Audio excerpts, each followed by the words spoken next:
Hi, and welcome to Sacred Spaces. My name's Michaela Drieberg, and today we've definitely gone somewhere a little bit different. We're at the Boroondara General Cemetery, and some might say we're in the dead centre of Kew. Do you like that joke, Paul? You're on the money this morning, Michaela.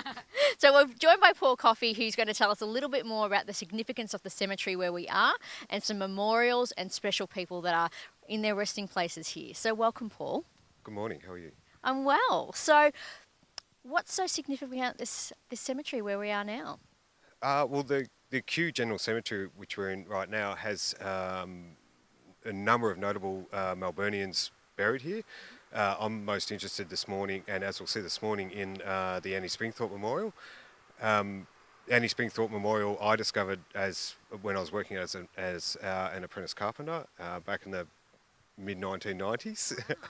And I came to this place as just out of general interest, working across the road over the other side of this large brick fence. And I came in here one day to discover a place that I previously didn't know existed, and it really took me by, I guess, surprise and imbued some sense of awe in me that a person could have such devotion, or could manifest such devotion to a former partner through a building. And it really is, as we'll see as we get more into the memorial itself, it really is quite an inspiring space, and an overawing sort of space. It really does sort of take you it really does take your emotions. So.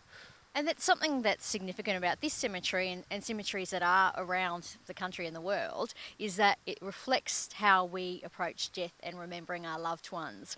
So this was initially built in the 1800s, is that correct? Yeah, 1897 I think it was initially built, and it was built, as I said, as a marker of grief and loss by John Springthorpe, the noted doctor, to his wife Annie, who had died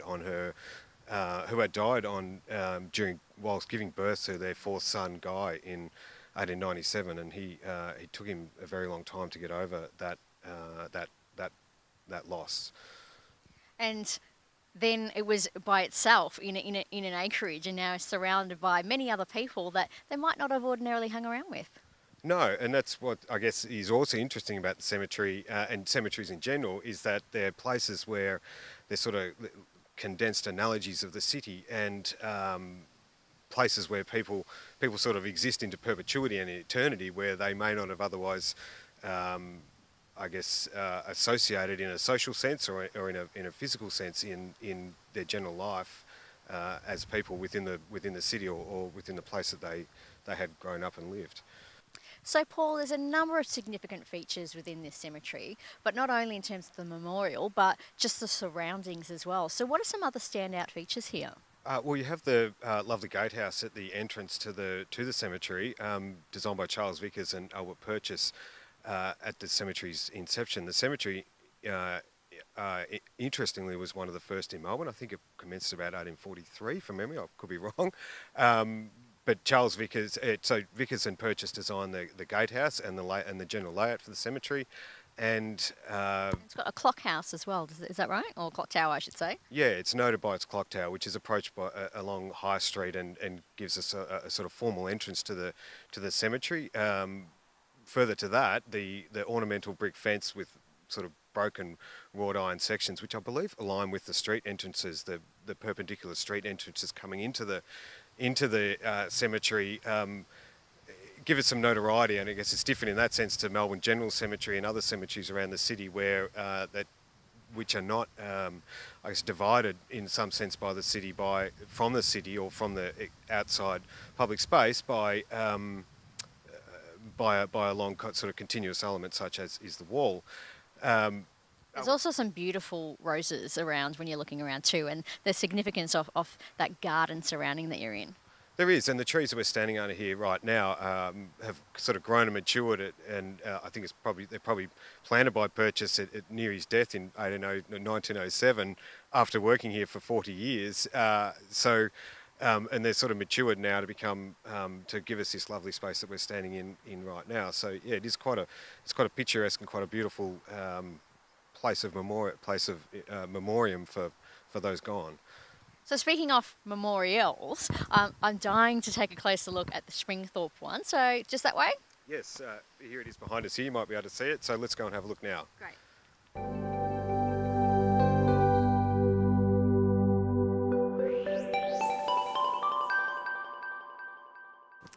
So Paul, we're at the Springthorpe Memorial now. What's the significance of its location within the cemetery? Well, the location was chosen by Springthorpe himself and William Guilfoyle, the landscape architect who's known for designing the botanical gardens in Melbourne. They chose this plot here, which was originally an acre, which is very, very large for a cemetery, for its proximity, well, for its axial alignment with with the Dandenongs behind me here, and beautiful views right across to Mount Macedon and into the distance beyond. Wow, so a beautiful resting place, and for those that are coming to visit loved ones as well. Now tell us about this memorial, because my God, it really is amazing, isn't it? Yeah, it really is something. And as I said, I discovered it quite early in my life, and I've come back here not through any interest in cemeteries or memorials, but just for this place itself, because it is so sort of overpowering and such an interesting place. It was designed by Harold Desbonnier, who was a very noted and very, very skilled Victorian architect. As I said, William Guilfoyle designed the landscape. Bertram McKennell designed the sculpture commissioned by Dr. John Springthorpe. And Webb Gilbert was commissioned by Springthorpe to design the snakehead rainwater discharge gargoyles up on the eaves of the building. I did think that was a little bit odd, but it all makes sense now. Now, tell us about the columns. Yeah, the columns are 12 black Labrador columns. Black Labrador granite comes from Scotland. Interestingly, in this building, and it's quite interestingly in that in buildings today, they're noted for the amount of international materials and parts and pieces that come from overseas. This building itself, and particularly these columns, were bought from northeast Britain, northeast Europe, Britain, very, very long, in 1897. So there's a really international element to the building. Similarly, the sculpture of Annie Springthorpe herself lying on her tomb was also was inscribed as coming from London in 1900. That was designed by Bertram McKennell, again commissioned by Springthorpe. Dr. John Springthorpe had been accused of marrying Annie Inglis, as was her maiden name, to sort of access the family's wealth. And there's some rumours have persisted long since his death and the creation with regard to the creation of the memorial, and up to his death, that he had married her for the money, but the idea, or I guess the rumour is, to get to the point, is that he spent all of his money on this memorial as a Tribute to his love. As a tribute to his love, and a demonstration that his love was not about accessing her family's wealth, but more it was about her, and so he I guess impoverished himself to demonstrate his love and his ongoing commitment to her. And there's signage all around the memorial as well, which really tells the story that you've been sharing with us. And something that really stands out to me just here are the timelines. So, born in 1867, married in 1887, and then passed away in 1897. 30 years. That's right. So she was only 30 when she died, and she died giving birth to their fourth child, Guy, who went on, I believe, to become a noted Melbourne psychiatrist. But yeah, there's this sort of, at every level of this place, there's this romance, that devotional romance that continues to sort of resonate, and as we can see by the inscription here. That's right. She died. She was married. She was born on Australia Day. Was married on Australia Day 20 years later, and died on Australia Day 10 years after that, as a still quite a young woman. So, Paul, I also noticed that there's words along the top of the memorial. What language is it, and what does it mean? There's various languages, mainly English and Cyrillic. I obviously don't know. I can't read Greek, so Clearly, either do I. no, no. So I'm not that familiar with what they are, but on each face, on each face of the gable pediments, we see words such as love evermore, life evermore, and it continues around the building, and there are, I guess, a reference to Springthorpe's faith in mankind and his desire to have the memorial seen as something for his, I guess, primarily for his deceased wife Annie, but also as uh, a as a broader statement to I think the capacity and the intent and endeavour that I think he saw, being a physician, he saw possible within the human condition. Something else that really stands out about this memorial is this dome and the light from it and just the colour. Can you tell us a little bit more about that? It really is quite something, and it's not something that you are immediately aware of as you approach the building. On approach, the building appears to be sort of this four gabled, pedimented, quite fantastic and imposing structure. But it's only when you get to here, where we are in this proximity to the building now, where you can begin to see up into the what is really quite a brilliant lead light, sort of fish scaled or Tiffany patterned lead light domed ceiling that it really is quite something. The colours, again, chosen by Des Boroondara, the colours of that sort of reflect the sun, and being sort of red, orange, and even there's a few sort of white sort of tonal colours in there, and it provides a really great contrast to the darker hues and tones and the granite and the heavy black granite base of the building. So it sort of, again, with that idea of that of rising up beyond death and going to a greater space, and the access and communication of the heaven above and the earth below. Now, this is a stunning memorial, but there are a number of significant resting places here as well. And something that stood out to me, we were talking to a gentleman when we arrived here, and you mentioned these are black Labradors, but he told us about a greyhound that's here as well.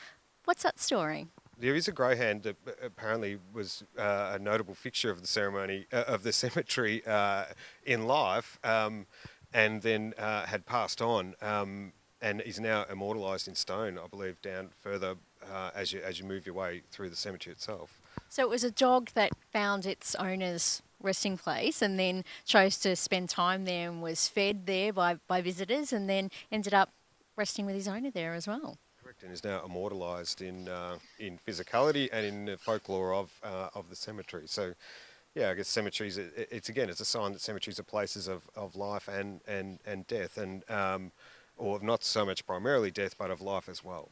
So a couple of other memorials that are quite significant here. What are they?